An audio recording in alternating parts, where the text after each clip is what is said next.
നമുക്ക് കിരണിന്റെയും കല്യാണിയുടെയും ഇന്നത്തെ നല്ലൊരു വിശേഷം കേട്ടാലോ? അങ്ങനെ ഇന്നത്തെ വിശേഷത്തില് ശാരി രാഹുലിനെ കാണാൻ ജയിലിൽ വന്നതിന് ശേഷം രാഹുലിനോട് പറഞ്ഞു, എനിക്കറിയാം, അല്ലെങ്കിൽ നിങ്ങൾക്ക് ഞങ്ങളെക്കുറിച്ച് യാതൊരു ചിന്തയില്ലായിരുന്നു. അങ്ങനെ ചിന്തയുണ്ടായിരുന്നെങ്കിൽ ഇപ്പൊ ഇങ്ങനെയൊന്നും സംഭവിക്കില്ലായിരുന്നല്ലോ എന്ന് പറയണം. രാഹുൽ പറഞ്ഞു, ശാരി ഞാൻ വേണ്ട വേണ്ട, കൂടുതലൊന്നും നിങ്ങളൊന്നും പറയണ്ട. ഒരു കാര്യം എനിക്ക് ഉറപ്പായി, എൻ്റെ ദേ നിങ്ങളുടെ മോളുടെ എല്ലാവരുടെയും ജീവിതം തകർന്ന തന്നെയാന്ന് പറയണേ. ഇങ്ങനെ പോവുകയാണെങ്കിൽ അധികം വൈകാതെ ഞങ്ങൾ മൂന്നുപേരും കൂടെ എന്തേലും വിഷം കുഴിച്ച് അങ്ങോട്ട് ആത്മഹത്യ ചെയ്യത്തുള്ളൂ. അതിനാ ചാൻസ് കൂടുതലെന്ന് പറയണം. പിന്നെ നിങ്ങളുടെ മോള് എന്തേലുമൊക്കെ ഇപ്പൊ അറിഞ്ഞിട്ടുണ്ടോ എന്ന് പോലും എനിക്ക് സംശയമുണ്ട്. ആ മനോഹറിനെ കുറിച്ചുള്ള സത്യം അതൊക്കെ അറിഞ്ഞിട്ടുണ്ടെങ്കിൽ അവൾ വെറുതെ ഇരിക്കില്ല. അവളുടെ ഇപ്പോഴത്തെ ഈ സ്വഭാവങ്ങളെ കണ്ട് എനിക്ക് പലതും തോന്നുന്നുണ്ട്.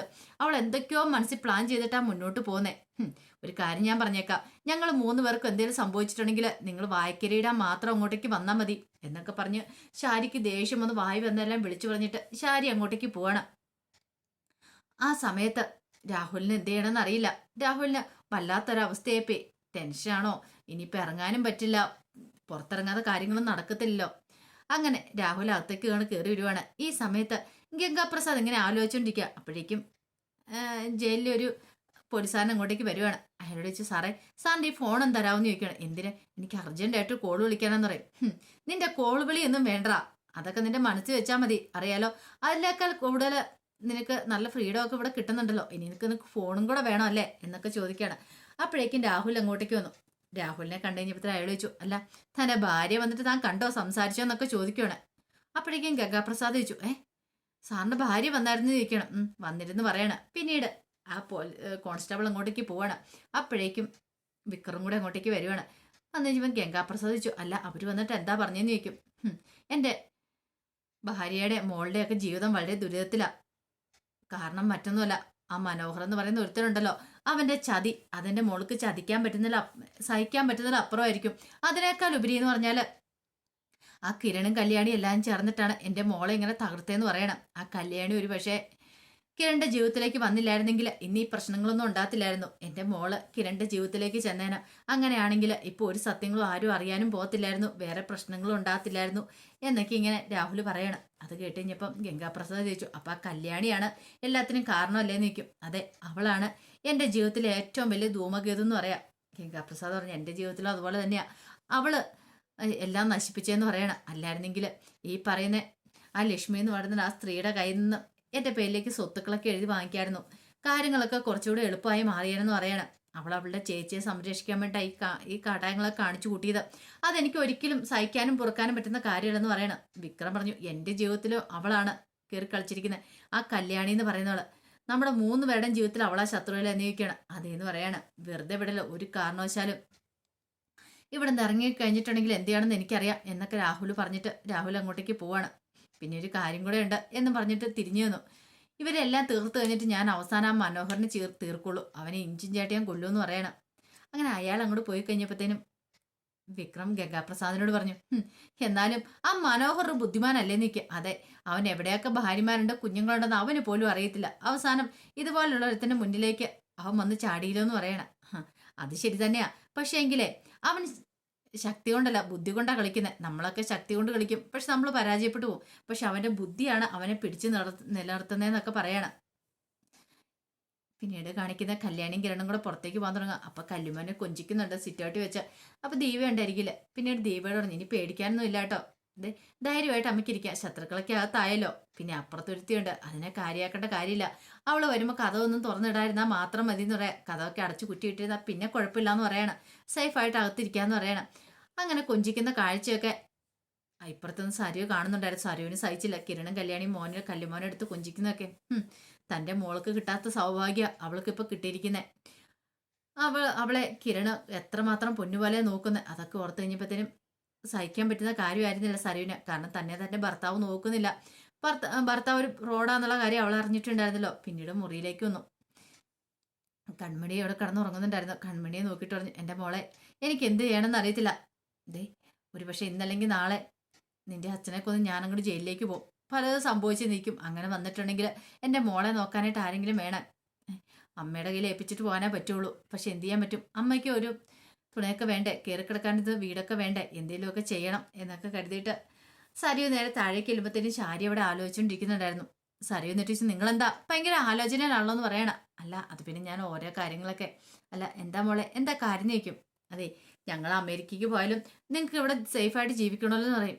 അതിനിപ്പോ എനിക്ക് കുഴപ്പമൊന്നുമില്ല മോളെ, ഞാൻ വല്ല അനാഥാലയത്തിലേക്കും പോയിക്കോളാന്ന് പറയാം. ഏ അതൊന്നും ശരിയാവുന്ന കാര്യമില്ല. നിങ്ങളെ ഞാൻ എൻ്റെ അമ്മയായിട്ട് കുറെ കാലങ്ങൾ കണ്ടല്ലേ, അപ്പൊ അതിന്റെ നന്ദിയും കടപ്പാടും വേണ്ടേ എന്നൊക്കെ പറയണം. അല്ല ഇപ്പൊ എങ്ങോട്ട് പോകാനാ? അതൊക്കെ ഉണ്ട്, എൻ്റെ കൂടെ വരാൻ പറയണം, ഒരു സ്ഥലം വരെ പോകണമെന്ന് പറയണം. അത് കേട്ട് കഴിഞ്ഞപ്പം ശാരി പറഞ്ഞു, മോളെ ഞാനിപ്പോൾ എന്തായാലും തൽക്കാലത്തേക്ക് വരുന്നില്ല, മോള് പോയിട്ട് വരാൻ പറയണം. അതെന്താ എൻ്റെ കൂടെ വന്നാൽ എന്തെങ്കിലും കുഴപ്പമുണ്ടോ? നിങ്ങളല്ലേ പറഞ്ഞ നിങ്ങളെ വിളിക്കുന്നില്ല എന്ന്, ഇങ്ങോട്ടേക്ക് വരാൻ പറയണം. അങ്ങനെ ശാരിയെ കൂട്ടി സരിയോ അവിടെ നിന്ന് പോവാണ്. പോകുന്ന സമയത്തെല്ലാം സരിയുവിൻ്റെ നെഞ്ചിനകത്ത് വല്ലാത്തൊരു ഇടിപ്പായിരുന്നു. എന്ത് സംഭവിക്കാം, ഏത് സംഭവിക്കാന്നൊരു ചിന്ത മാത്രമേ ഉണ്ടായിരുന്നുള്ളൂ. എന്ത് ചെയ്യണമെന്ന് പോലും അറിയത്തില്ലാത്തൊരവസ്ഥയിലായിരുന്നു സരിയും. ഈ സമയത്ത് മനോഹറും മരിയയും കൂടെ സംസാരിച്ചുകൊണ്ടിരിക്കുക. അപ്പം മരിയ മനോഹറിനോട് ചോദിച്ചു, അല്ല നാളെ ഒരു ദിവസം കഴിഞ്ഞാൽ നാളത്തെ ഇനി മിന്നുകെട്ടല്ലേ നിൽക്കുക അതേന്ന് പറയണ. അപ്പോഴേക്കും മനോഹർ പറഞ്ഞു, നാളെ നമ്മുടെ അവസാന കാഴ്ചയായിരിക്കും എന്ന് പറയണം. അവസാന കാഴ്ചയോ? അയ്യോ ഇതെന്താ മനുവേട്ട ഇങ്ങനെയൊക്കെ പറയണേ, ഇങ്ങനെയൊന്നും പറയരുത്, തമാശയ്ക്ക് പോലും പറയരുത് കേട്ടോ, എനിക്ക് സഹിക്കാൻ പറ്റില്ലെന്ന് പറയണം. ഞാൻ അങ്ങനെയൊന്നും ഉദ്ദേശിച്ച് പറഞ്ഞല്ല, എങ്ങനെയാണെങ്കിലും ദേ മനുവേട്ടനെ അറിയാലോ, എൻ്റെ ഒരു ജീവൻ നശിച്ചു പോയതുകൊണ്ടായിരിക്കും എനിക്ക് ഭയങ്കര പേടി എൻ്റെ ജീവിതത്തെക്കുറിച്ച് ഓർത്തിട്ട്, ഇനി രണ്ടാമത്തെ ജീവിതം അങ്ങനെ തീരുമെന്ന് ഓർത്തിട്ട്, അതുകൊണ്ടുള്ള ടെൻഷൻ എന്ന് പറയണം. മനോഹർ എന്തിനാ ടെൻഷൻ അടിക്കുന്നേ? ടെൻഷൻ അടിക്കേണ്ട ഒരു കാര്യമില്ല, എന്ത് വന്നാലും ഞാനില്ലേ എന്നൊക്കെ പറഞ്ഞിട്ട് അവളെ ചേർത്ത് പിടിക്കുകയാണ്.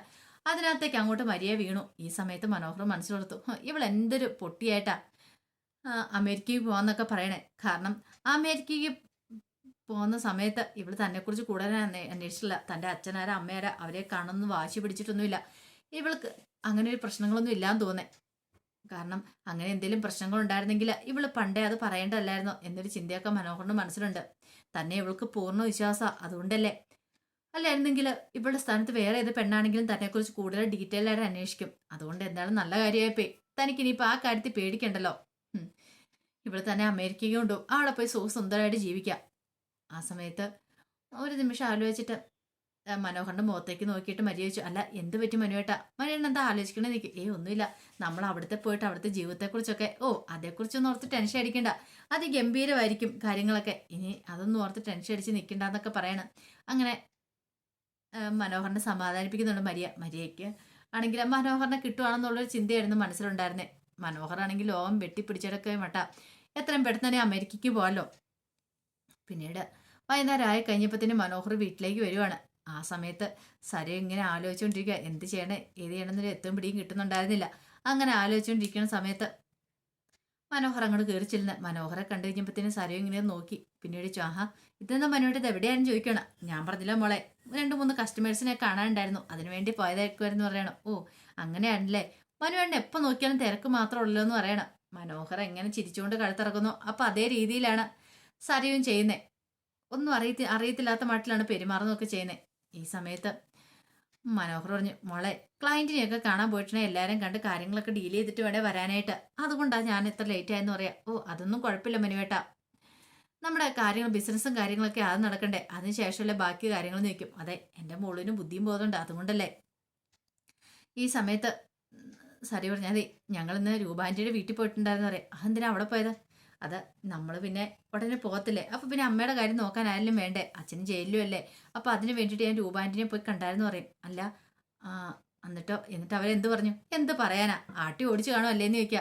അത് പിന്നെ പ്രത്യേകിച്ച് പറയേണ്ട കാര്യമില്ലല്ലോ, അവരെ ആട്ടി ഓടിച്ചെന്ന് പറയണ. അതുകൊണ്ട് പിന്നെ ഞങ്ങൾ ഇങ്ങോട്ടേക്ക് പോന്നു. ഒരു കാര്യം ഉറപ്പായി, എന്താണെങ്കിലും നമ്മൾ ഇവിടുന്ന് പോയിട്ടുണ്ടെങ്കിൽ അമ്മ കുറെ കാലം അവിടെ തനിച്ച് കഴിയേണ്ട വരത്തില്ലേ, അപ്പൊ അമ്മയ്ക്ക് തനിയാവുന്ന ഒരു പേടി കൊണ്ടാണ് ഞാനങ്ങ് പറഞ്ഞെന്ന് പറയാം. പെട്ടെന്ന് തന്നെ ഒന്നും അറിയത്തില്ലാത്ത മട്ടി മനോഹർ പറഞ്ഞു, അയ്യോ അങ്ങനൊന്നും പറയരുത് മോളൂ, അമ്മ എങ്ങനെ തനിച്ചാന്നേ, അമ്മയെ 1 മാസം കഴിയുമ്പോൾ നമ്മൾ കൊണ്ടുപോകത്തില്ലേ നിൽക്കും. 1 മാസം കഴിയുമ്പോഴോ? അതെ, അമ്മയെ നമ്മളും കൂടെ കൂട്ടിക്കൊണ്ട് പോകും. പിന്നെ അമ്മ ഇവിടെ തനിച്ചിട്ട് നമുക്ക് പോകാൻ പറ്റുമോ? അവിടെ ചെന്നിട്ട് എല്ലാം ഒന്ന് സെറ്റായി കഴിഞ്ഞാൽ പിന്നെ ഓക്കെ ആവും, പിന്നെ പ്രശ്നങ്ങളൊന്നും ഇല്ലാന്ന് പറയണം. ഓ അങ്ങനെയാണല്ലേ, അല്ലായാലും മനുവേട്ടൻ അമേരിക്കയായിട്ട് ഭയങ്കര സെറ്റല്ലേന്ന് ചോദിക്കണം. അതേന്ന് പറയണം.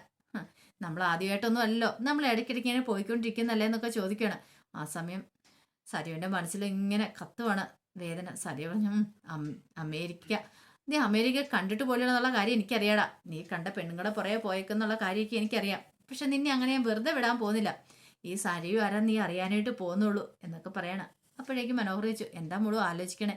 അല്ല ഞാൻ അമേരിക്കയ്ക്ക് പോകുന്ന കാര്യത്തെക്കുറിച്ച് ഇങ്ങനെ ആലോചിച്ചാണെന്ന് പറയണം. ഇത് കേട്ട് കഴിഞ്ഞപ്പോഴത്തേനും അവന് സന്തോഷമായി താൻ പറയുന്ന കാര്യങ്ങളൊക്കെ ഇവള് വിശ്വസിക്കുന്നുണ്ടല്ലോ എന്നൊരു ചിന്ത മനസ്സിലേക്ക് വരുവാണ്. അപ്പോൾ അതിൻ്റെ വിശേഷങ്ങളൊക്കെയാണ് നമ്മളിന്ന് കാണുന്നത്. ഇതിൻ്റെ ബാക്കി വിശേഷങ്ങളുമായിട്ട് വൈകുന്നേരത്തെ പ്രമോയി വരാട്ടോ. ഒരിക്കൽ കൂടി എല്ലാവർക്കും ശുഭദിനം നേർന്നുകൊണ്ട് നിർത്തുന്നു.